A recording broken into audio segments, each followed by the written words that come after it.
Hi friends, welcome to వివిక్త cooking.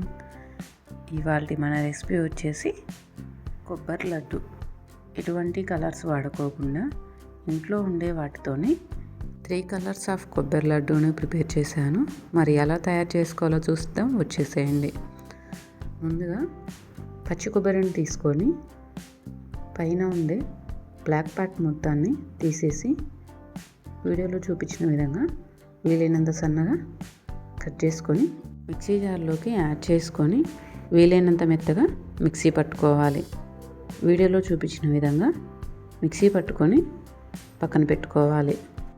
ఇప్పుడు colours కోసం స్టవ్ పై కడాయి పెట్టి 1 టీ స్పూన్ నెయ్యిని యాడ్ చేసుకొని 1 కప్పు సన్నగా తురిమి పెట్టుకున్న క్యారెట్ని యాడ్ చేసుకొని పచ్చివాసన పోయేంత వరకు ఫ్రై చేసుకొని మరొక 2 టేబుల్ స్పూన్ నెయ్యిని యాడ్ చేసుకొని ఫ్రై చేసుకొని వేరొక బౌల్లోకి ట్రాన్స్ఫర్ చేసుకోవాలి. అదే కడాయిలోకి మరొక 2 టేబుల్ స్పూన్ నెయ్యిని యాడ్ చేసుకొని 1 కప్పు బీట్రూట్ తురుముని యాడ్ చేసుకొని బాగా ఫ్రై చేసుకోవాలి. పచ్చివాసన పోయేంత వరకు ఫ్రై చేసుకొని స్టవ్ ఆపుకొని చల్లరించుకోవాలి. ఇప్పుడు మిక్సీ జార్ తీసుకొని ముందుగా ఫ్రై చేసి పెట్టుకున్న క్యారెట్ తురుమును యాడ్ చేసుకొని వీలైనంత మెత్తగా మిక్సీ పట్టుకొని తీసుకోవాలి. అదేవిధంగా బీట్రూట్ తురుమును కూడా మిక్సీ పట్టుకొని తీసుకోవాలి. నేను ఇక్కడ ఏ మాత్రం కూడా వాటర్ని యూజ్ చేయకుండా మిక్సీ పట్టుకొని తీసుకున్నాను. ఈ విధంగా మెత్తగా మిక్సీ పట్టుకొని రసం మొత్తాన్ని వడకట్టుకొని తీసుకోవాలి. జ్యూస్ని తీసుకొని పక్కన పెట్టుకోవాలి. ఇప్పుడు స్టవ్ పై 1 టీ స్పూన్ నెయ్యిని యాడ్ చేసుకొని ముందుగా మిక్సీ పట్టి పెట్టుకున్న పచ్చి కొబ్బరిని యాడ్ చేసుకోవాలి. నాకు ఇక్కడ 3 కప్పుల దాకా వచ్చిందండి.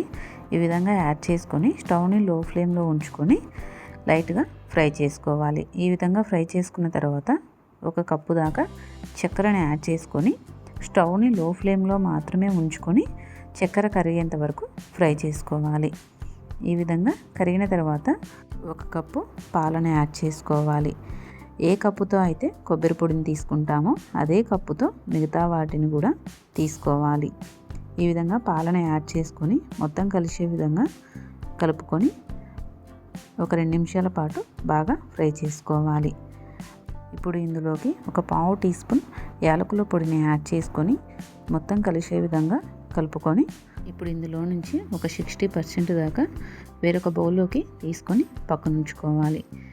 ఇప్పుడు ఒక 30% మిగిలి ఉంటుంది కదండి, అందులోకి బీట్రూట్ జ్యూస్ని యాడ్ చేసుకొని మొత్తం కలిసే విధంగా కలుపుకొని పచ్చివాసన పోయేంత వరకు ఫ్రై చేసుకొని పక్కన ఉంచుకోవాలి. ఇప్పుడు మరొక 30%లోకి క్యారెట్ జ్యూస్ని యాడ్ చేసుకొని మొత్తం కలిసే విధంగా ఒకసారి చేతితో బాగా కలుపుకొని వీడియోలో చూపించిన విధంగా ఉండలుగా చుట్టుకోవాలి. ఈ విధంగా చుట్టుకున్న కొబ్బరి లడ్డూలని డ్రై కొబ్బరి పొడిలోకి వీడియోలో చూపించిన విధంగా కొబ్బరి పొడి మొత్తం చల్లుకుంటూ తీసుకోవాలి. ఇదే విధంగా మిగతా లడ్డూలను కూడా చుట్టుకొని తీసుకోవాలి. మీరు బీట్రూట్ క్యారెట్ జ్యూస్ అనే కాదండి, మీరు కావాలంటే ఫుడ్ కలర్స్ను కూడా ఈ ప్లేస్లో యూజ్ చేసుకోవచ్చు. అదేవిధంగా బీట్రూట్ లడ్డూలను కూడా తయారు చేసుకున్నాను. ఇంతేనండి, ఎంతో సింపుల్గా అండ్ హెల్తీగా ఉండే ఈ కొబ్బరి లడ్డూలని ఎటువంటి ఫుడ్ కలర్స్ వాడుకోకుండా ప్రిపేర్ చేశాను. మరి మీరు కూడా తప్పకుండా ట్రై చేసి ఎలా కుదిరాయో కామెంట్ సెక్షన్లో కామెంట్ చేయండి. అలానే మన వీడియోస్ కనుక మీకు నచ్చినట్లయితే ప్లీజ్ లైక్ చేసి మీ ఫ్రెండ్స్ అండ్ రిలేటివ్స్కి షేర్ చేయండి. మరిన్ని వీడియోస్ కోసం మన ఛానల్ని సబ్స్క్రైబ్ చేయండి.